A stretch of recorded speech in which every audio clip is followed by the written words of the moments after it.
প্রাপ্তবয়স্ক সক্ষম নারী পুরুষের জন্য রোজা রাখা ফরজ। এই বিধান পালনে গরিমসির কোনো সুযোগ নেই। রোজাদারকে আল্লাহ তাআলা নিজ হাতে পুরস্কার দেবেন। ইসলামের অন্য কোনো বিধানের ক্ষেত্রে এমন নজির নেই যার পুরস্কার আল্লাহ তাআলা নিজ হাতে দেবেন। তবে আমাদের সমাজে শ্রেণীভেদে সবারই কর্মের পেশা ভিন্ন ভিন্ন। অনেকের কাজকর্মে শারীরিক পরিশ্রম করতে হয়, মেধার পরিশ্রম বেশি হয়। আবার অনেকের মেধার পরিশ্রম কম হয়, শারীরিক পরিশ্রম বেশি হয়। যেমন রিক্সা চালক, ইট ভাটায় কাজ করা লোকজনের শারীরিক পরিশ্রম অন্যদের তুলনায় অনেক বেশি হয়।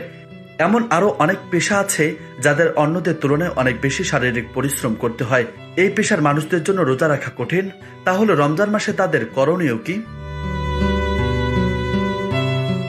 এমন পরিস্থিতির ক্ষেত্রে ইসলামী ফিকহবিদেরা বলেন, ইসলামের মৌলিক বিধানের মধ্যে অন্যতম রোজা, যা প্রত্যেক প্রাপ্তবয়স্ক সুস্থ মুকিম ব্যক্তির জন্য ফরজ আইন।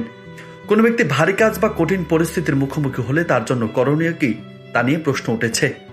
এর উত্তর হলো, রমজান মাস আসার আগেই রমজানের প্রস্তুতির জন্য এমন কোনো পেশা বেছে নিতে হবে যে কারণে তার রোজা আর রাখতে কষ্ট হবে না, অথবা কাজের সময় পরিবর্তন করে নিতে হবে।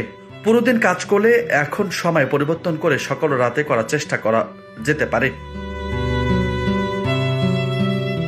যদি এমন কোনো বিকল্প ব্যবস্থা বের করা সম্ভব না হয়, তাহলে রোজা রেখে কাজ শুরু করবেন এবং যতক্ষণ সম্ভব রাখার চেষ্টা করবেন। তবে যখন অক্ষম হয়ে পড়বেন তখন ভেঙে ফেলবেন। এভাবে যতগুলো রোজা ভাঙা হবে, পরবর্তীতে সেগুলো রোজা কাজা করে নিতে হবে।